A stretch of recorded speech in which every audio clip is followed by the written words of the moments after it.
안녕하세요. 반갑습니다. 또 만났어요. 벌써 3월 달이에요. 그죠? 근데 왜 이렇게 일주일 동안 왜 늙은 것 같지? 응? 눈도 안 보이고. 갑자기 이렇게 침침하죠? 백내장인가?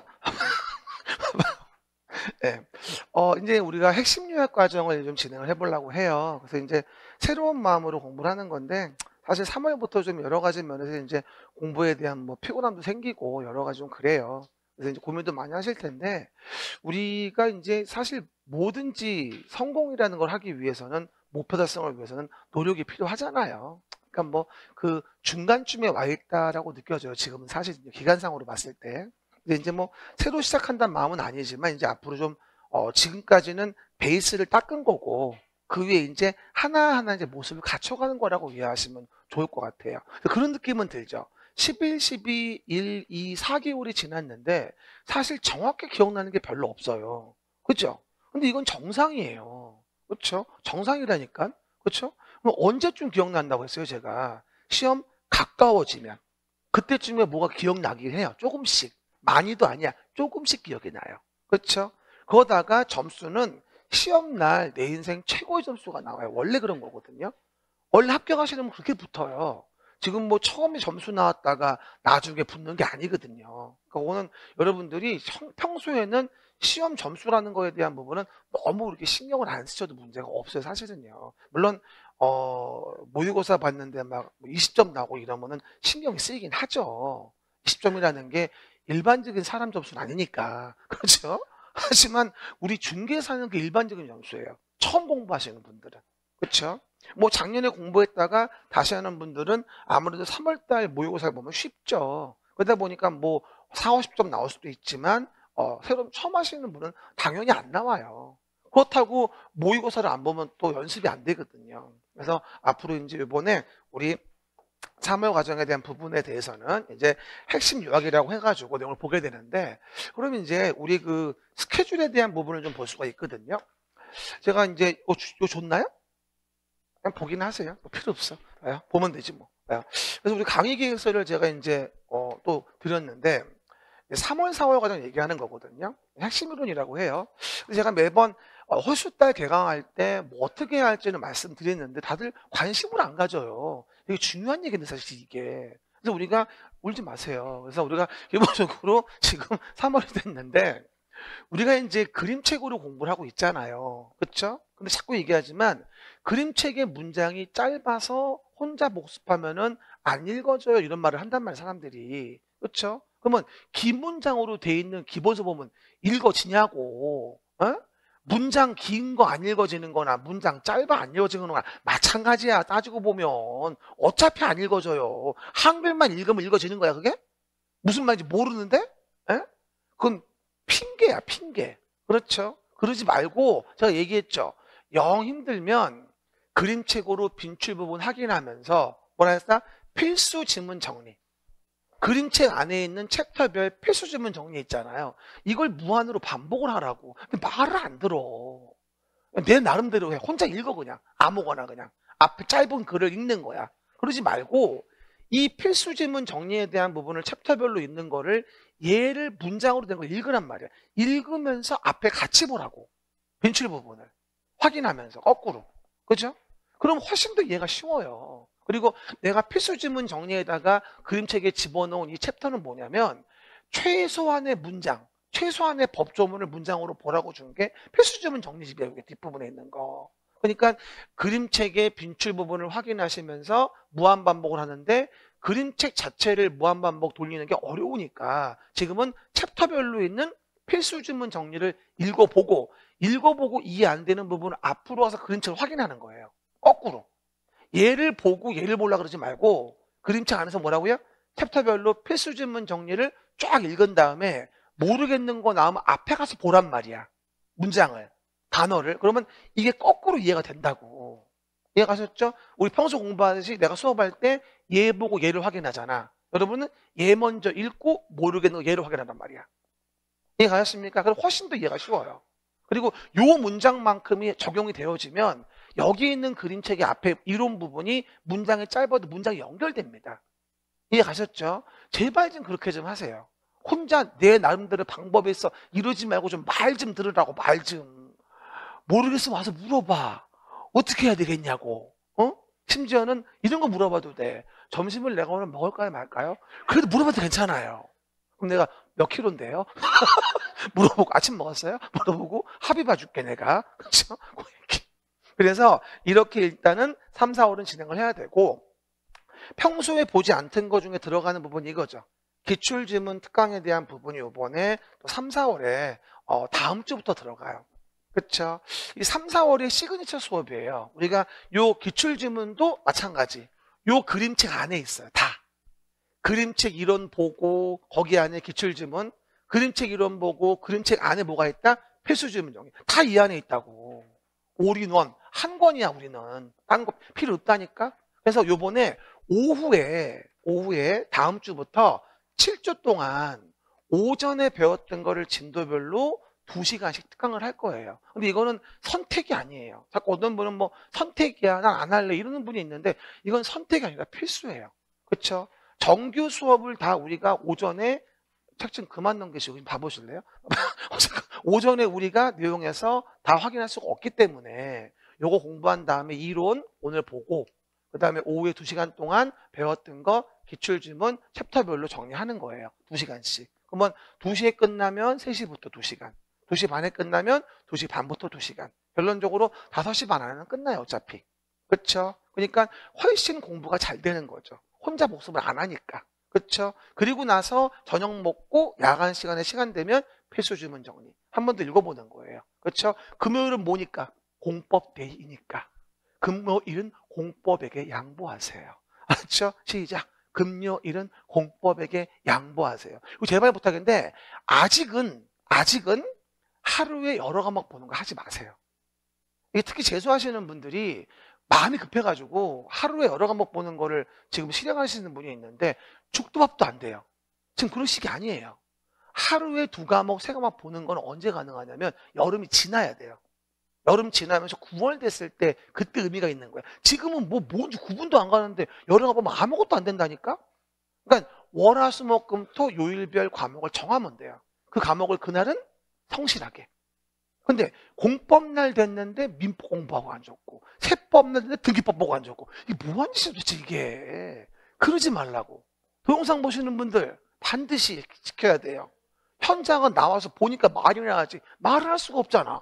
그렇죠? 그러면 안 돼. 그리고 오늘 민법 봤더니 체됐으면 완전 섹시해. 너무 좋아. 필 받아가지고 일주일 내내 민법만 봐.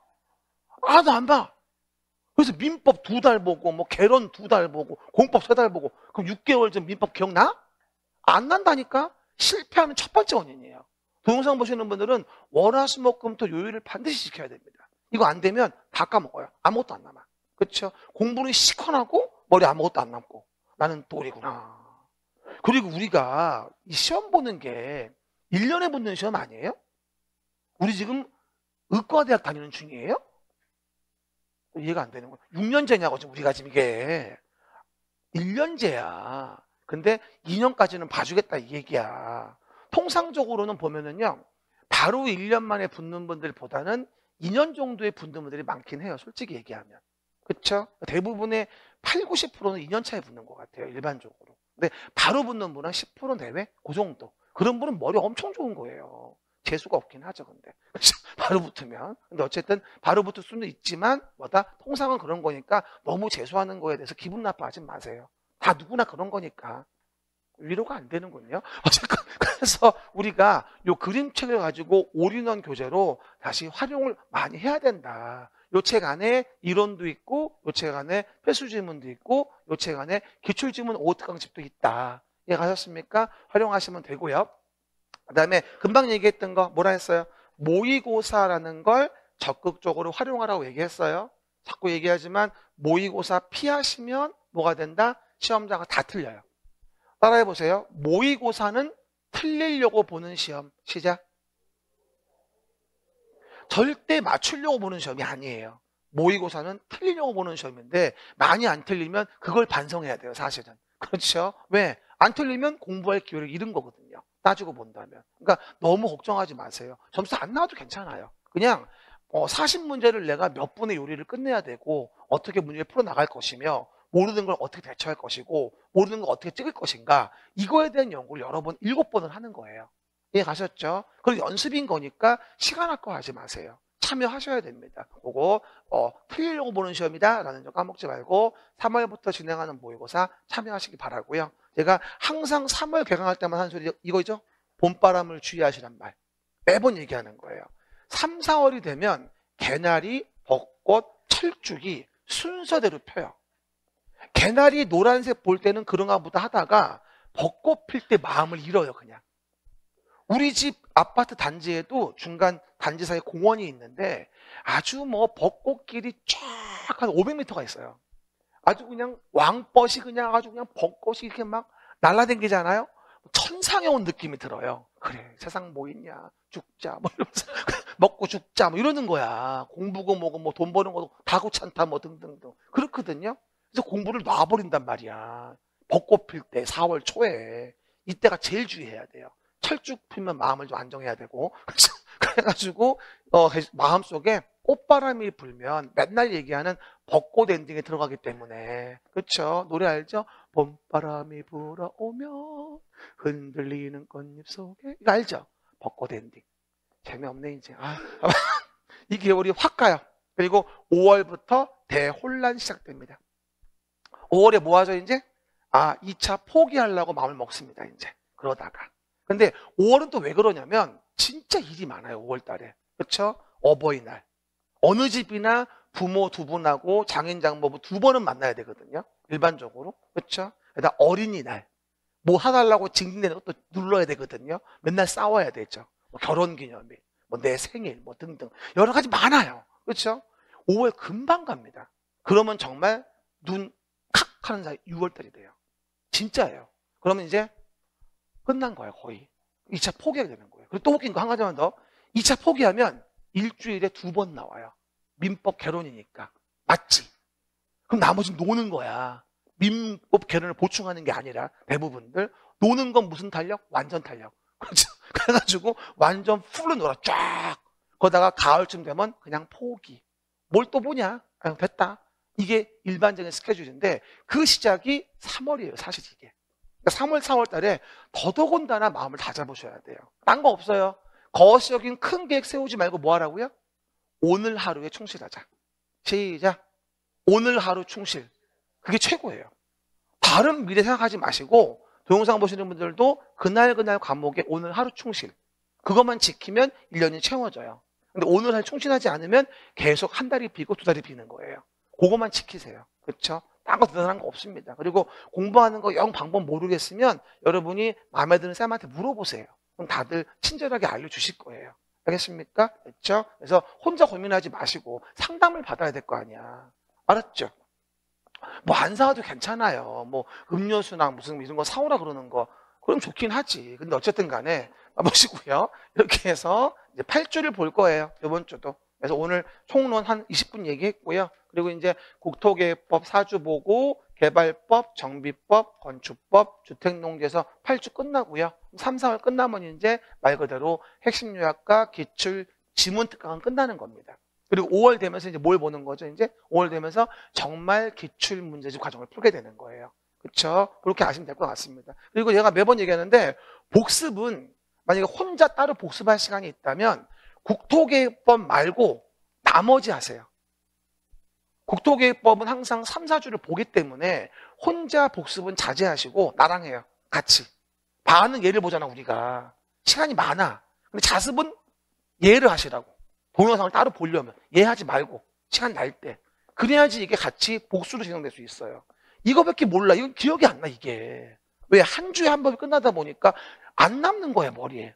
근데 이거는 뭐야? 시간을 두고 보잖아 우리 같이. 그래서 복습할 땐 예보다는 주로 예를. 혼자 볼 시간이 있다면 예를 좀 보세요. 그렇죠? 그럼 훨씬 더 공부 시간이 배분이 맞을 것 같아요. 작년도도 학생들 보니까 제 말 듣고 이제 3월부터 자습하는 거는 주로 개발법, 정비, 주택을 보면서 뒤에 점수가 많이 잘 나왔더라고요. 그렇죠? 국토개법만 나오는 게 아니라 골고루, 이분하게, 골고루. 그렇죠? 뭐든지 이분해야 되지 않겠습니까? 네, 만나게. 스테이키. 어쨌든 그 얘기들 볼 수 있겠죠. 그래서 우리가 3, 4월 수업을 진행하게 될 거고요. 그럼 오늘 첫날이니까 맞아. 그림책 펴보십니다. 봐요. 그러면 제가 저번에 얘기했던 거 간단하게 한 가지만 얘기해 줄게요. 우리가 지금요 어디까지 왔냐면요 11, 12월 달에 돼가지고 우리가 내용에서 뭘 봤냐면 기초이론이라는 거를 우리가 들었었어요. 그죠? 그리고 이제 1, 2월 달 가서 기본이론을 들었거든요. 근데 지금 요거 들어가는 거, 3, 4월 달 요거 들어가는 건데 핵심 요약 과정에 우리 1교시 저번에 1월 달하고 11월 얘기하듯이 지금은 총론 부분을 세세히 볼 수가 없어요. 그렇죠? 지금 보니까 새로 오신 분이 2분밖에 안 보이는데?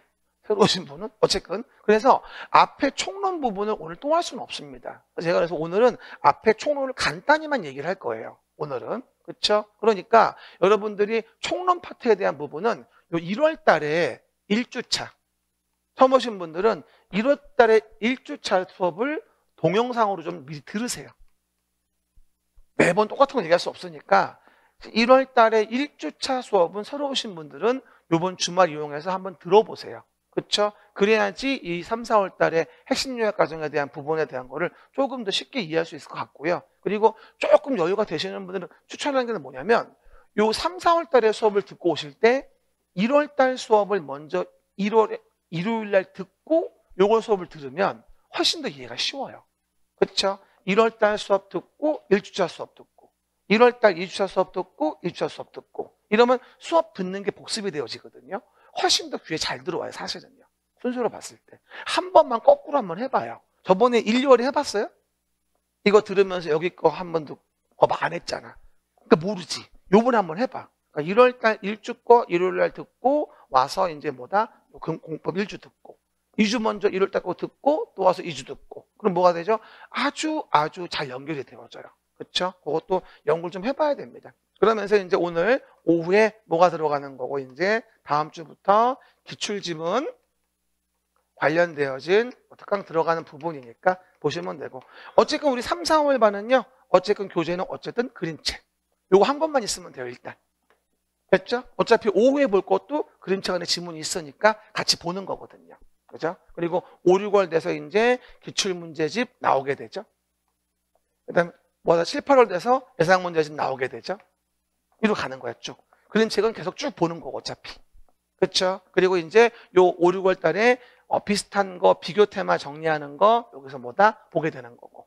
교재 나오고 요거 제가 그리고 유튜브에다가 미리 올려놨으니까 기억나요? 합격에 10분이라고 있어요.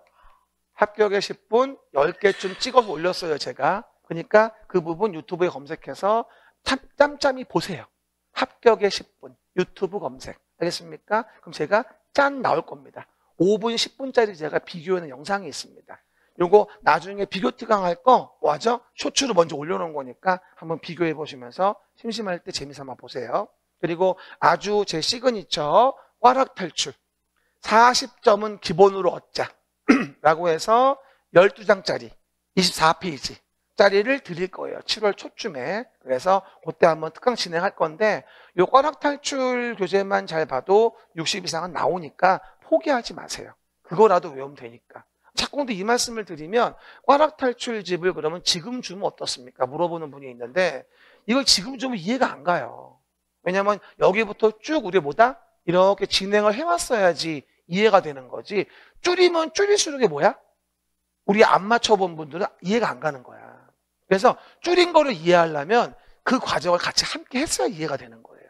그렇죠? 우리 여러분들 왜 배우자분들도 처음 만났을 때 모르는 게 되게 많잖아요. 그렇죠? 나 남자, 너 여자. 그게 끝이었잖아. 근데 뭐가 된다? 살다 보니까 이제 20년, 30년 지나다 보니 제가 표정만 봐도 어떤 상태인지. 그렇죠? 무슨 말 한마디가 어떤 상태인지 알 수가 있잖아?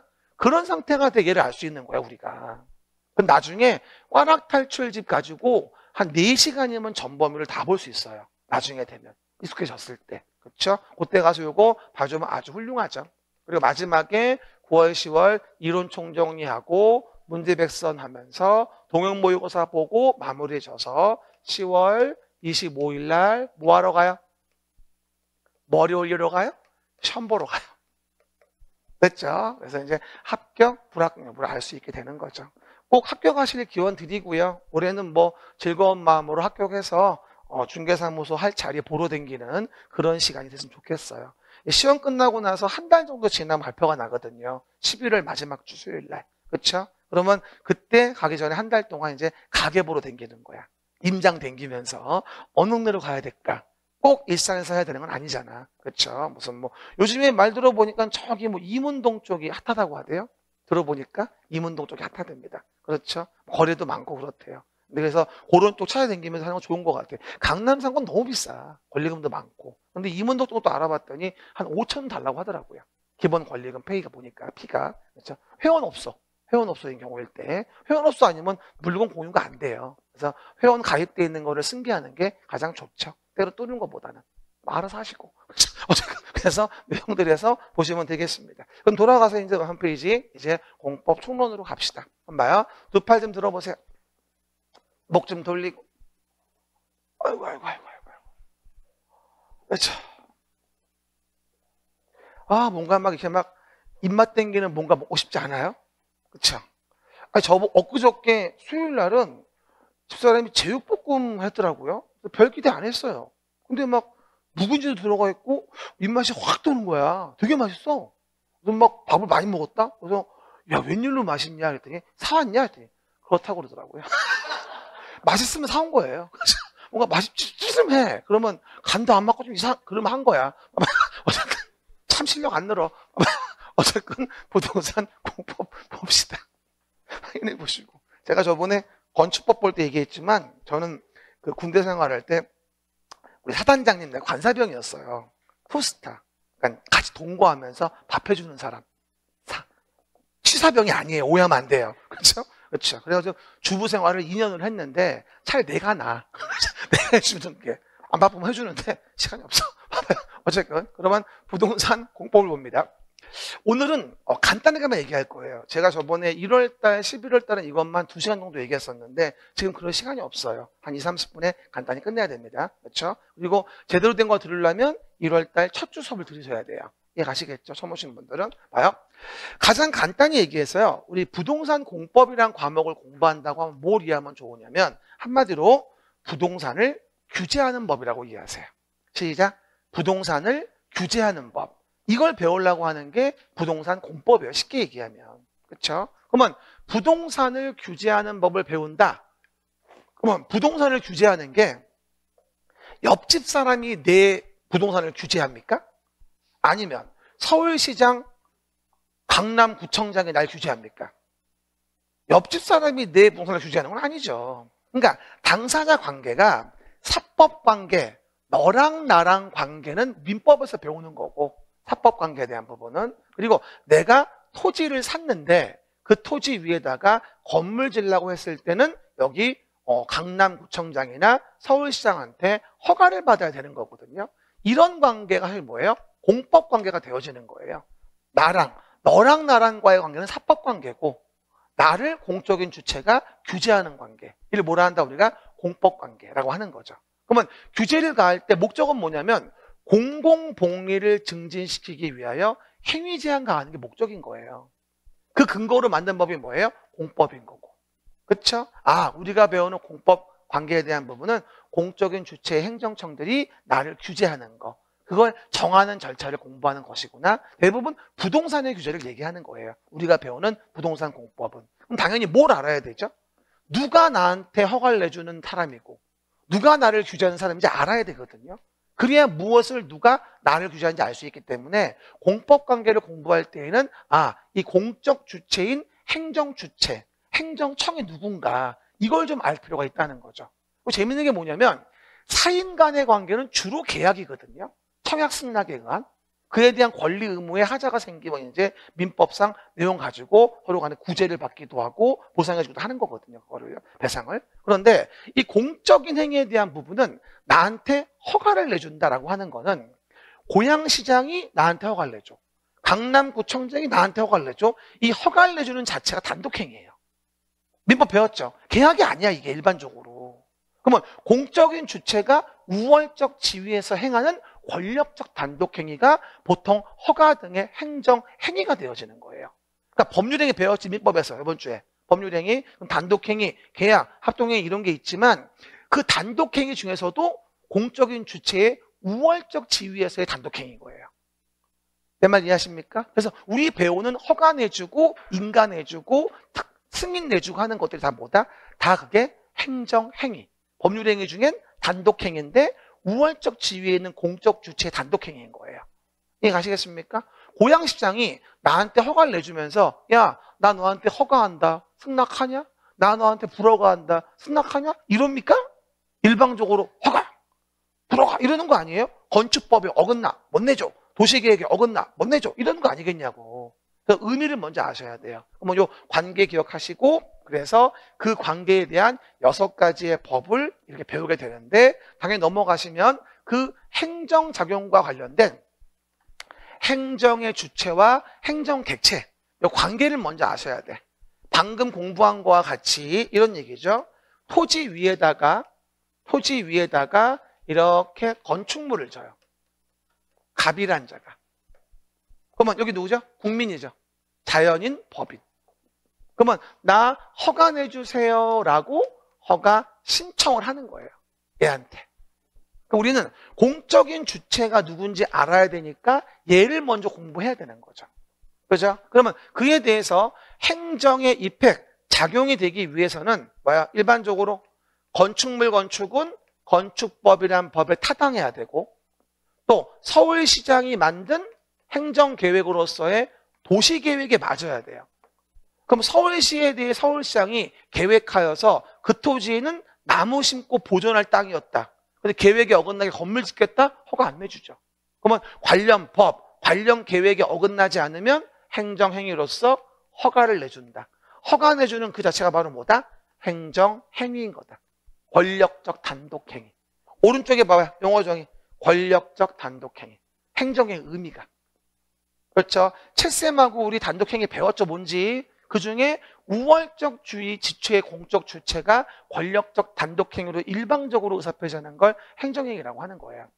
내 말 이해하십니까? 단어 먼저 이해하시고요. 그럼 당연히 우린 뭘 알아야 되는 거예요? 당연히 행정객체는 민법쌤하고 자연인, 법인 얘기하면 되는 거고 법률행위 배우고 그에 대한 대리, 무슨 소멸시효, 의사표시 이런 거 배울 거 아니겠냐고. 그렇죠? 근데 우리는 얘가 중요한 게 아니라 요걸 배우는 거죠. 공적 주체가 누군지.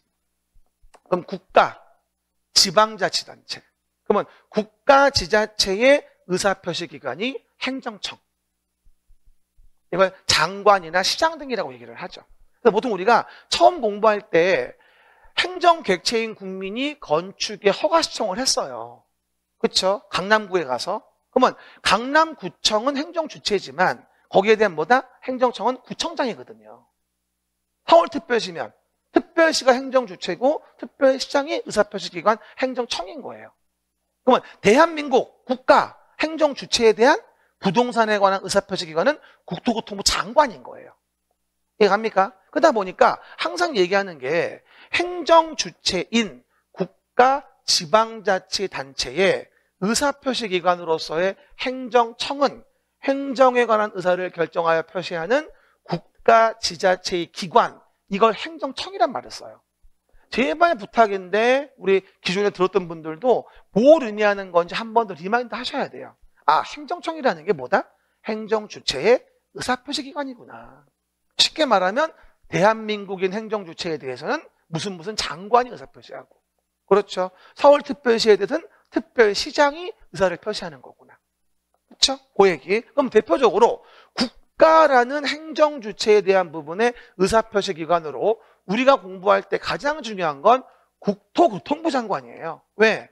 부동산과 관련된 국가 의사를 표시하는 게 국토교통부 장관이니까.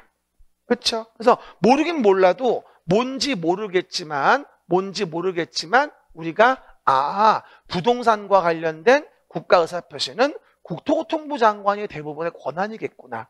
이렇게 이해도 무리가 없고 이거 가지고만 정답이 한 해 평균 2-3개는 나와요. 우습게 보지 안 됩니다. 아무것도 아닌 것 같아도 우린 부동산 공부하시는 분들이니까 국가가 뭐를 해? 그러면 누가 얘기해? 국토교통부 장관이. 우린 부동산이니까. 이해 가셨어요? 근데 환경에 대해서 국가가 무슨 말을 해? 그럼 누가 하겠어? 환경부 장관이 하겠지. 정부, 국민 경제, 재정 경제에 대해서 말을 해. 정부가. 누가 얘기해? 기재부 장관이 하겠지. 요즘 바쁘신 분. 3명분 하느라고. 요즘 바쁘시잖아. 그렇죠? 등등등. 이해 갑니까? 됐죠? 그러다 보니까 국토교통부 장관, 농림수산식품부 장관, 해양수산부 장관, 행정안전부 장관, 기재부 장관, 환경부 장관 등 등등등등 18부, 4처, 18청에 대한 정부의 행정청이 있다고. 청의 의미는 뭐다? 행정주체, 국가지자체 등의 의사표시하는 기관을 우리가 행정청이라고 하는 거지. 사실 우리가요, 그거 아셔야 돼.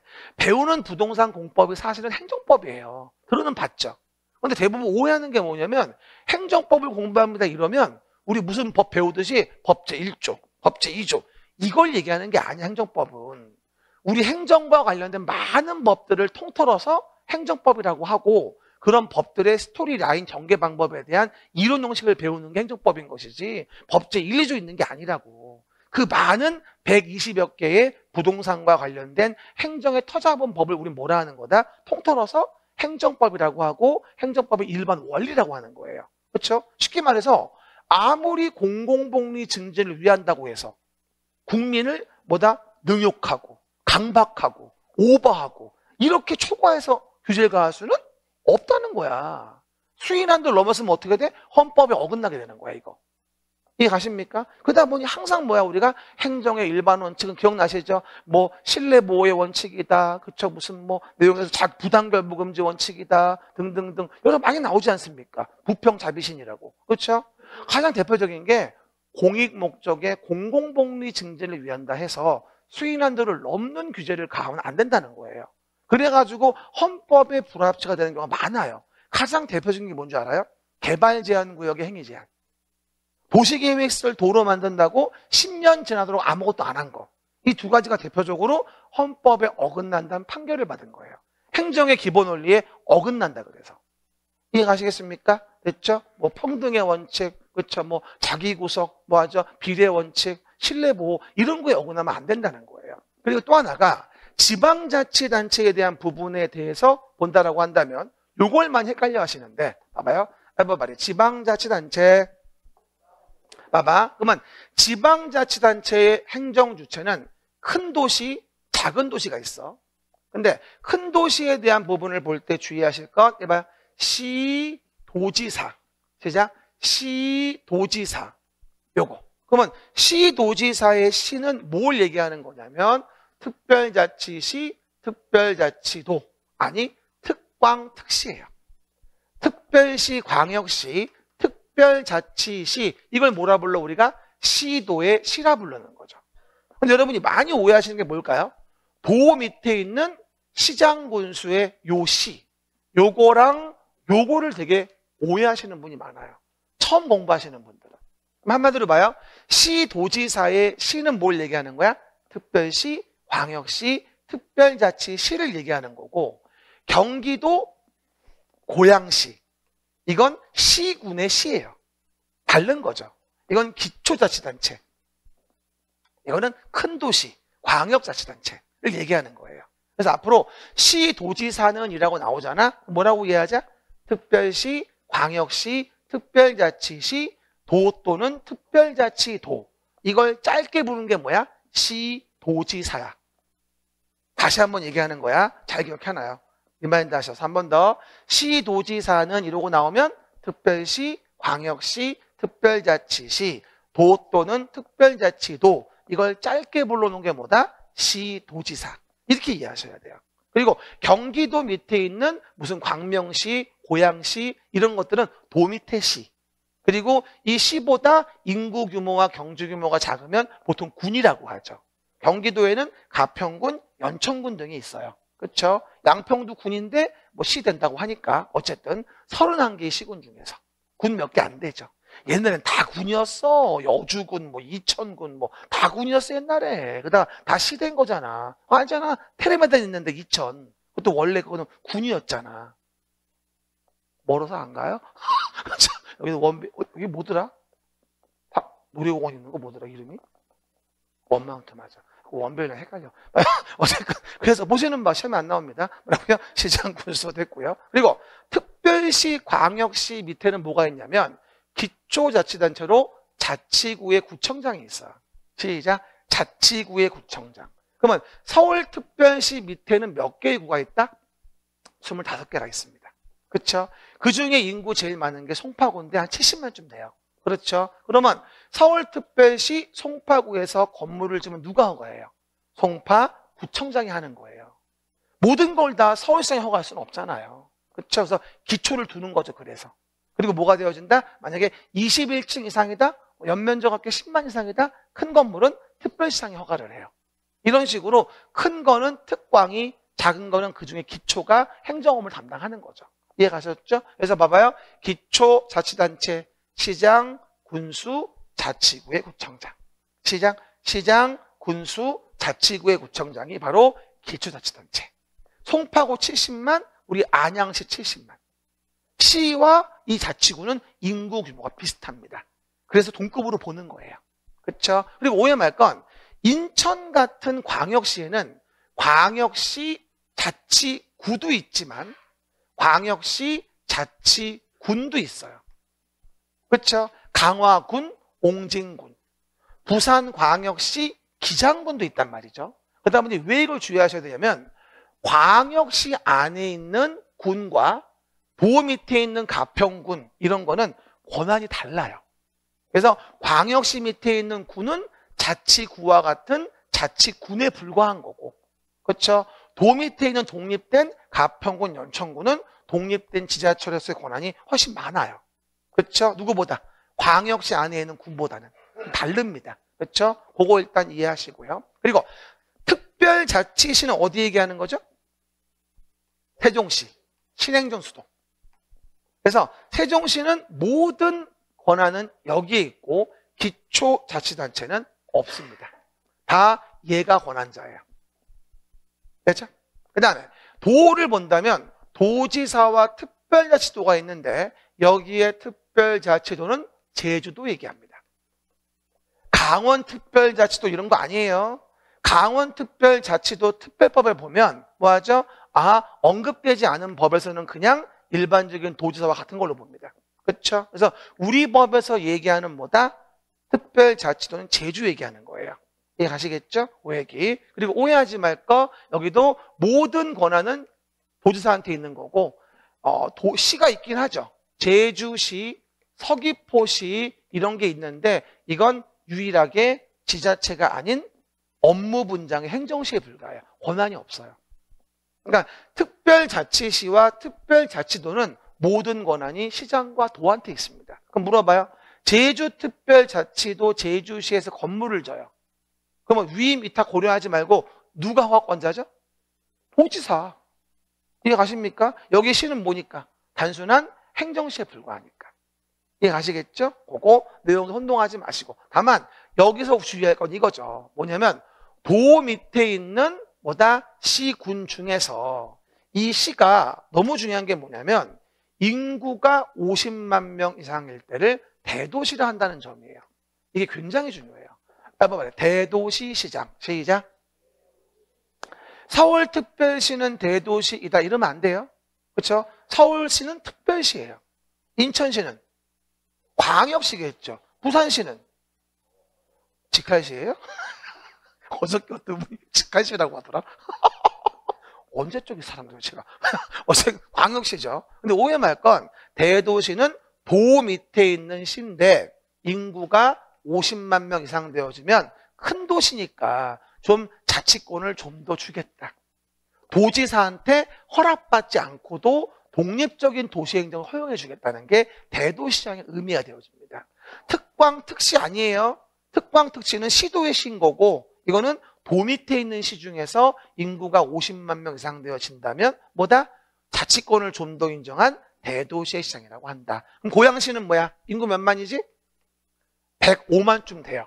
105만쯤. 근데 원래 한참 인구 많을 때 고양시가 108만, 9만 갔었거든요. 근데 좀 밀려서 용인시한테. 근데 그 이유가 집값이 올라가서 그런가 봐.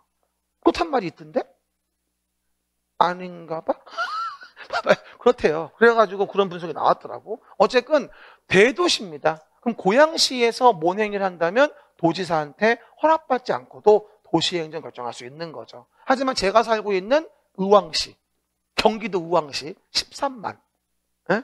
경기도 과천시 바로 옆에 8만밖에 안 돼요. 근데 인구 10만도 안 되는데 왜 시예요? 경제 규모가 크잖아요. 그렇죠? 우리 의왕시는 몰라도 과천시는 재건축 단지 아파트 하나가 25억이에요. 전용 85가. 미친 거 아니에요? 거기서 우리 집에 차 타고 5분이면 가요. 반도 안 가요. 승질 내 죽겠어 아주 그냥. 이사 가든 가야지. 돈이 있어야 가지. 어쨌건 그러다 보니 이와 같은 그냥 시와 대도시는 달라. 그리고 가끔 물어보시는 분들 중에 어떤 분이 있냐면 쌤 용인시 뭐 고양시 이런 거 보니까 무슨 뭐 특례시라는 말도 하던데요. 인구 100만 이상이라 그래가지고 뭐 특례시 이런 말도 하던데 왜 이 말씀 안 하시는 거죠? 물어보는데 이건 우리 법에 안 나와요. 안 나오는데 뭐로 말해요? 안 나오는데. 그렇죠? 그래서 지방자치법상 특례시가 인구 100만 이상으로 특례 주는 경우 등이 있는데 그게 이제 수용창고화예요. 수용창고화. 수원, 용인, 창원, 고양, 화성. 화성 동탄 때문에 이번에 추가됐어요. 그렇죠? 근데 우리 법에는 안 나오기 때문에 볼 필요가 없는 거예요. 그렇죠? 우리 법엔 특례가 없다. 신경 쓰지 말아라. 알겠습니까? 됐죠? 이렇게 해서 뭐가 되죠? 우리가 지방자치단체까지 내용 정리해 봤어요. 한번 정리해 봅시다. everybody 정리. 항상 정리하기 싫어요. 그렇죠? 큰 도시가 어디예요? 시, 도지사. 요거죠. 길게 말하면 특광, 특시, 도, 특도. 특광, 특시, 도, 특도. 됐죠? 기초자치단체. 시장, 군수, 자치구의 구청장. 그리고 시군구 그러면 별말이 없으면 다 자치구예요.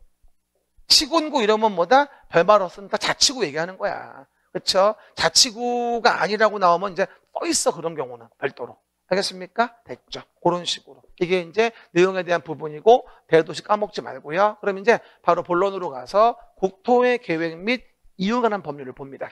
시작. 국토의 계획 및 이용에 관한 법률 앞에 좀 인트로만 보고 쉴게요. 그럼 봐요. 한 번 더 물어보죠. 부동산 공법은 뭐 하는 법이라 했어요, 제가? 부동산을 규제하는 법. 이게 부동산 공법. 근데 규제할 때 가장 통상적으로 많이 써먹는 방법은 계획을 만드는 거. 지금 여러 번 듣는 분들은 들으면서 같이 뭐다 이렇게 리마인드해서 집중해가지고 외우러 가시면 좋아요. 근데 오늘은 정말로 별로 안 자네요. 평소에 사경을 헤매던 분들이 별로 안 헤매네. 보통 앉아가지고 막 이러고 앉아있는데 이러고 무섭게 말이야. 오늘은 안 그러고 있네. 그동안 참 못 자서 그랬나? 그러면 항상 부동산 공법은 부동산을 규제하는 건데 규제할 때 많이 쓰는 방법이 계획을 만드는 거예요. 그래서 길게 얘기하면 국토를 계획하자, 이용을 규제하기 위해서. 시작. 국토를 계획하자, 이용을 규제하기 위해서 이걸 정한 법률을 국토의 계획 및 이용에 관한 법률이라고 하고 이게 우리 법에 12문제가 나오는 30% 가량 나오는 부분이에요. 그러다 보니 아까 강의 계획서 보여줬듯이 그래서 이 법을 3주에서 3.5주쯤 합니다. 8주 9주 수업을 했을 때 우리가. 그렇죠? 그러니 이 법은 저랑 평소에 거의 절반 가까이 계속 수업을 해요. 그러다 보니까 가장 중요한 법이지만 솔직히 말하면 지금쯤에서는 이 법의 자습보다는 병행해서 개발법, 정비법의 진도를 같이 나가주는 게 더 훌륭하다고 봐요. 그래서 오늘은 오늘 수업 듣고 이 국토계획법 복습하는 것보다는 도시개발법 동영상을 보세요. 그게 맞다고 봐. 그렇죠? 다음 주는 수업 듣고 오후반에 기출문제 풀어야 되니까 풀고 야간에 쉬어야죠. 어쨌든 그래서 국토를 계획하자, 이용을 규제하기 위해서. 근데 문제는 국토는 너무 넓어서 국토를 직접 계획하는 게 어려워서 서울시라는 도시 단위로 계획을 만들어 규제를 해요. 이걸 도시계획이라 그래요. 항상 계획이 나오면 뭘 봐라? 어디 만드는데, 어디. 시작. 항상 계획이 나오면 어디 만드는데, 어디. 도시라고 나오면 우리는 서울시에 대해 서울시장이 부동산을 규제하기 위해서 만드는 계획을 도시계획이라고 합니다. 그러면 이런 도시가 전국에 120여 개가 있는데 다 모이면 국토가 되어집니다. 그러니까 우리가 실제 배우는 건 서울시란 도시에서 서울시장이 도시를 계획해서 부동산에 관하여 무엇을 규제하는가, 그걸 알고 싶은 건데, 국토의 계획 및 이용 법률이라고 법 이름은 지어져 있는 거예요. 국토의 기초 단위를 공부하는 거다. 이해갑니까? 그게 바로 뭐야? 도시계획인 거고. 그럼 제가 요거 나올 때마다 제가 사진 한 장 보여드리죠. 항상 봅니다. 그러면 보시는 바와 같이 봐요. 전국에 이와 같이 120여 개 도시가 있다는 얘기야. 빨간색으로 돼 있는 게 이제 서울, 인천, 대전, 대구, 부산, 광주, 울산 특광 얘기하는 거고. 그렇죠? 그거 말고 무슨 뭐 제천이니 뭐 충주니 뭐 여주, 이천, 뭐 옥천, 상주, 뭐 거창, 뭐 하죠? 합천, 뭐 의령, 창녕 뭐 이런 뭐다? 전국에 120여 개 뭐가 돼 있다? 시군과 특광, 특시, 특도, 시군이 있다는 거예요. 다 뭐다? 도시마다 도시 계획을 만드는 거지. 그러면 서울이면 어떻게 돼요? 서울시란 도시에 대해서 서울시장이 계획을 만들어 부동산을 어떻게 규제하는가, 이거를 배우는 거고, 도시가 다 모인 뭐가 돼? 국토가 이루어지는 거야. 그럼 따라해봐. 국토를 계획하자. 이용을 규제하기 위해서. 시작. 국토를 계획하자. 이용을 규제하기 위해서. 이걸 정한 법률을 국토의 계획 및 이용에 관한 법률이라고 하는데, 실제는 서울시라는 도시, 고양시라는 도시, 도시 단위의 계획을 만드는 걸 배운다. 실제는. 왜? 국토를 이루는 기초 단위가 도시인 거니까. 내 말들 이해하시겠죠? 그러면 요 중에서 요 수도권 일대에 대한 부분을 따로 좀 제가 확대해서 이렇게 말씀드리죠. 그럼 어떤 분들은 왜 이 사진은 안 줍니까? 이거는 저 개인 소유예요. 그래서 드럽게만 하시면 됩니다. 못 줘요. 그럼 봐요. 일단 기본적으로 봤을 때 이게 수도권 일대인데요. 항상 설명드리는 게 이거죠. 뭐다? 이런 식으로 우리가 서울이 있어요. 고양시도 있네. 그렇죠? 서울. 그렇죠? 그러면 이 서울시에서 우리는 기본적으로 어떻게 부동산을 규제할지에 대해서 도시 계획을 만든다 이 얘기인 거예요. 서울시란 도시에 뭘 만든다? 도시 계획을 만드는 거야. 그렇죠? 그러면 서울시란 도시에 서울시장이 계획을 만들어 그 도시의 부동산을 규제하는 거죠. 그래가지고 그 안에다가 어디에다가 다리 만들고 도로 만들고 아파트 짓고 나무 많이 심고 할지, 이런 것들의 토지 이용에 대한 규제를 가하는 게 도시계획을 만드는 거예요. 어디다가 재개발 재건축을 할지, 신도시 만드는 개발 사업을 할지, 이런 것들을 정해요. 뭘로? 도시계획으로. 근데 서울시 커요? 됐다 커요? 이건 매번 맞추는 것 같아요. 됐다 커요. 그죠? 됐다 크니까 한꺼번에 계획하기는 어렵잖아요. 그래서 뭐부터 해야죠? 그렇지. 밑그림 먼저 그려야지. 그래서 밑그림을 그리는데 복잡하니까 그 도시의 스케치, 기본 계획부터 먼저 해요. 뭐라고요? 도시에 대한 스케치 뭐부터 한다? 기본 계획부터 먼저 한다. 그리고 그 기본 계획에 부합되어지게 이제 뭐 하냐면 구체적으로 도시를 관리하기 위하여 계획이라는 걸 만들게 돼요. 그래서 기본 계획에 부합하게 관리 계획이라는 걸 만들어주고, 도시 계획을 두 가지를 도시 기본 계획과 도시 관리 계획이라고 하는 거예요. 그럼 8페이지 오른쪽 중간 노란 색깔 보시면, 오른쪽 중간 노란 색깔 뭐라고 되어 있어요? 도시군 계획은 도시군 기본 계획과 도시군 관리 계획을 구분한다고 되어 있을 거예요. 기본 동그라미, 관리 동그라미. 그렇죠? 그리고 기본 계획은 뭐예요? 관리 계획을 만들 때 지침을 제시한다고 되어 있을 것이고. 그렇죠? 기본 계획은 뭐다? 서울시에 스케치하고 거기에 본 그림 그리는 게 도시 관리 계획인 거죠. 이해가시겠죠? 그럼 봐요. 거기 도시 관리 계획의 노란 색깔에서 동글뱅이 3번에 뭐라고 나와? 그래서 동글뱅이 3번에 기반 시설의 설치 정비 계량이라고 나오잖아. 그럼 봐봐요. 서울시 안에 이렇게 도로를 만들어. 그 도로를 어려운 말로 뭐라 하냐면 우리가 기반시설이란 말을 써요.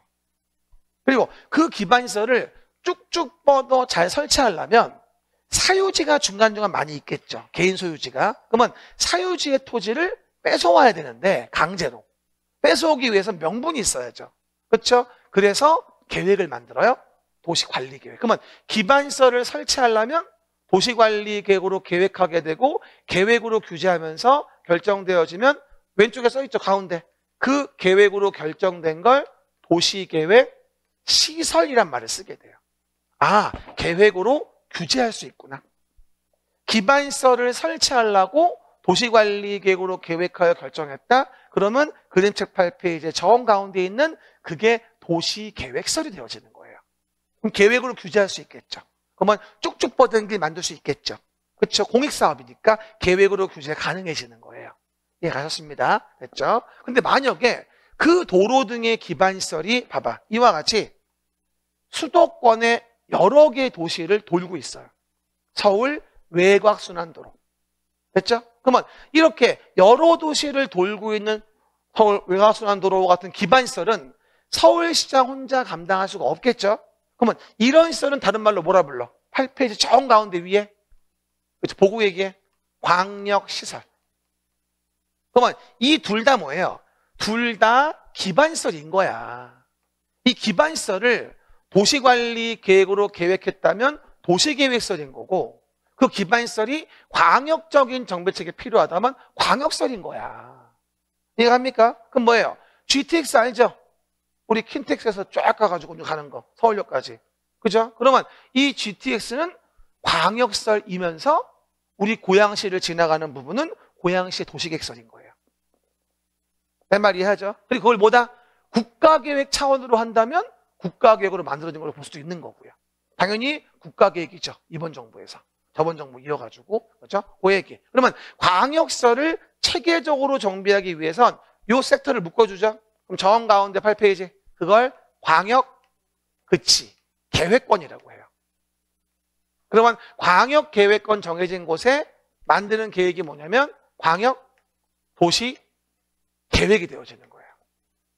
항상 주의하실 건 everybody 계획이 나오면 이거 하죠? 가운데 내리면 계획이 나오면 규제해. 근데 어디 만들어? 시작. 계획이 나오면 이러면 안 돼. 이러면 안 돼. 규제해. 가운데부터. 근데 어디 만들어? 됐죠? 항상 계획이 나오면 규제의 방법인데 어디 만들지? 아, 광역도시 계획은 광역계획권에 만드는구나. 도시계획은 서울시라는 관할구역, 고양시라는 관할구역에 만드는구나. 파주시라는 관할구역에 만드는구나. 아, 우리 관할구역에 만드는 계획이 도시계획이구나. 얘기했어요? 물어볼게요. Listen carefully.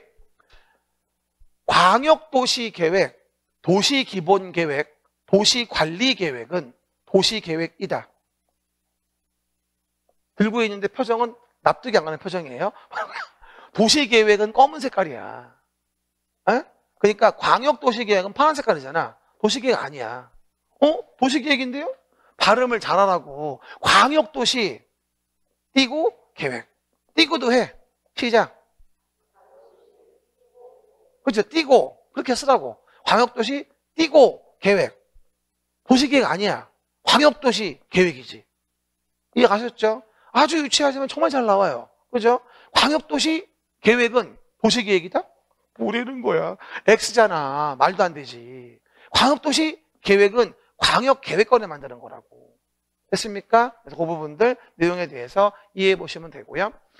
그런 다음에 맨 위에 모두 있어요. 이제 국가계획이라는 게 존재하죠. 국가계획 관계 중앙행정기관장이죠. 중앙행정기관장이 수립하거나 끊어주고 국가의 정책적인 목적 달성을 위해 수립하는 계획을 국가계획이라고 합니다. 그래서 전국에 어디가 됐든 국가의 정책적 목적 달성을 위한 건 국가계획인 거야. 그러니까 우리 GTX도 국가계획 차원으로 이루어진 거라 봐도 과언이 아닌 거죠. 요번에 지금 뭐 대통령님께서 말씀하신 대로 GTX가 뭐 A, B, C만이 아니라 뭐 D, F까지 만들어진다면 야 정말 한국은 다 도심인 거야. 어떻게 보면. 충분히 왔다 갔다 할 수 있는 거니까. 정말 전 요번에요. 이 킨텍스 여기 고양시에 GTX A가 들어온 건 완전 이노베이션이에요. 정말로 대변혁입니다. 그렇죠? 너무 좋을 것 같아. 나 고민 중이라니까. 정리하고 들어와야 되나? GTX 타면 서울역 금방 가잖아. 고민 좀 해봐야 되겠어요. 좀 집 좀 소개 좀 시켜줘요. 붙고 나서 중계 좀 해봐봐. 지금 말고 내가 내년에 이사 올게. 그래서 국가계획 관련된 부분이 있고요. 또 하나 주의할 건 서울시 안에 이와 같이 서초동 일대가 있었어요. 여기서 뭘 하죠? 재개발, 재건축을 해요. 그러면 요 동네만의 계획이 필요하겠죠? 얼마나 도로 만들지, 얼마나 건물 지을지라고, 몇 층을 지을지. 그러면 요 동네만의 도시관리계획 필요한데 전체 도시관리계획 만드는 건 의미가 없잖아요. 그러면 서울시의 일부 동네에다가 만드는 계획을 우리 뭐라 부르죠?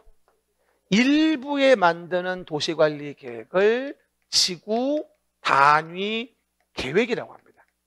그냥 일부에 만드는 도시관리계획을 뭐라 한다? 지구 단위 계획이라고 그래요. 그렇죠? 이렇게 해봐요. 국가계획, 움직여 빨랑. 국가계획, 광역계획권에 광역도시계획, 서울시 관할구역, 도시계획, 뭐랑 뭐, 기본계획 관리계획, 서울시 일부, 지구단위계획. 아, 점점 구체화되는구나. 이러면 계획에 대한 규제가 뭘 의미하는지 알 수 있겠죠. 알겠습니까? 아, 그렇구나. 시작. 아, 그렇구나. 그럼 봐봐요. 맨 위에 국가계획이 나오죠. 중앙행정기관이 법률에 따라 수립한다. 정책적 목적 달성을 위해 수립하는 계획이다. 우리 도시계획과 관련이 있다. 그냥 우리 도시계획과 관련이 있다. 한번 물어봐요. 4대강 보, MB정부 때 국가계획인 건 분명하죠. 그런데 4대강 보는 성남시하고는 관계없어요. 성남시엔 강이 없어요. 개천은 있어도. 그렇죠? 그러니까 4대강보 국가계획을 성남시가 받들어서 도시계획을 만들 이유는 없습니다. 국가계획은 우리 도시와 관련이 있을 때 의미가 있는 겁니다. 이해가십니까? 이해하시고. 그 다음 광역시설에 대한 부분의 체계적 정비를 위하여 광역계획권 정해지면 광역계획권의 장기발전 방향을 제시하는 계획을 광역도시계획이라고 하고, 뭐라고 나올까요? 들어봐. 광역도시계획은 관할 서울시에 장기발전 방향 제시하는 계획이다. 이러면 안 됩니다. 광역계획권에. 그리고 서울시라는 도시에 대해서 서울시장이 계획하여 규제하는 건 도시계획이라고 하는 거죠. 근데 법에는 군자가 들어가 있잖아요. 도시군계획이라고. 그게 뭔 얘기냐면 가평군이면 군계획이에요. 가평군이면. 서울이면 도시계획이죠. 한꺼번에 부르면 도시군계획이라고 해요. 그렇죠? 근데 군자 넣었다 뺐다 틀렸다 이런 문제 안 나와요. 나는 그래서 그냥 도시계획이라고 할 거예요. 따지지 마세요. 그렇죠? 그렇게 해도 관계없어. 우리 시는 군 아니잖아. 도시계획이 맞지 뭐. 그렇죠? 얘기. 그럼 뭐랑 뭐가 있어요? 기본계획과 관리계획이 있고, 기본계획은 종합계획으로 관리계획 지침이 되고, 그리고 도시를 관리하고자 계획을 만들어 기본계획에 부합하게. 그럼 도시관리계획 길게 얘기하면 서울시라는 도시에서 서울시장이 도시를 관리하고자 계획을 만들어 규제하는 거라 상위계획, 광역도시계획, 도시기본계획에 부합하게. 한 가지 주의할 거, 아래에 있는 계획은 위에 있는 계획에 부합하게. 시작. 아래에 있는 계획은 위에 있는 계획에 부합하게 하는 거예요. 그러지 않으면 위에 있는 계획이 우선하는 거죠. 예를 들어 봐요. 광역도시 계획상 여기에 외곽순환도로가 지나가기로 계획이 됐는데 서울시 송파에서 아파트를 짓는 계획을 만들었다? 말도 안 되죠. 그럼 뭐예요? 외곽순환도로 지나가겠죠. 상위 계획이 앞서는 거니까. 그렇게 이해하시면 돼요. 그리고 그 도시관리 계획에 대한 부분을 본다라고 한다면 내용에서 일단 설명한 거 기반시설, 그 다음에 내용에서 지구단위 계획 됐습니까? 등등 몇 가지 있다. 그리고 요 도시관리 계획에 대한 부분이 굉장히 중요해요. 요게 우리 부동산 공법의 60%예요. 요 내용을 하나하나 확인하는 게 우리 공법의 60%. 그렇죠? 그래서 요 내용은 워낙 중요해서 내가 14페이지에다가 따로 도시관리 계획으로 뭘 계획하는지 정리해 놓은 거야. 그럼 요거 볼 때 2교시부터 넘어가시면 14페이지에 도시관리 계획의 그림이 보일 겁니다. 요거부터 얘기해 줄게, 일단은요. 그래야지 앞에가 이해가 되니까 쉬었다 갑시다.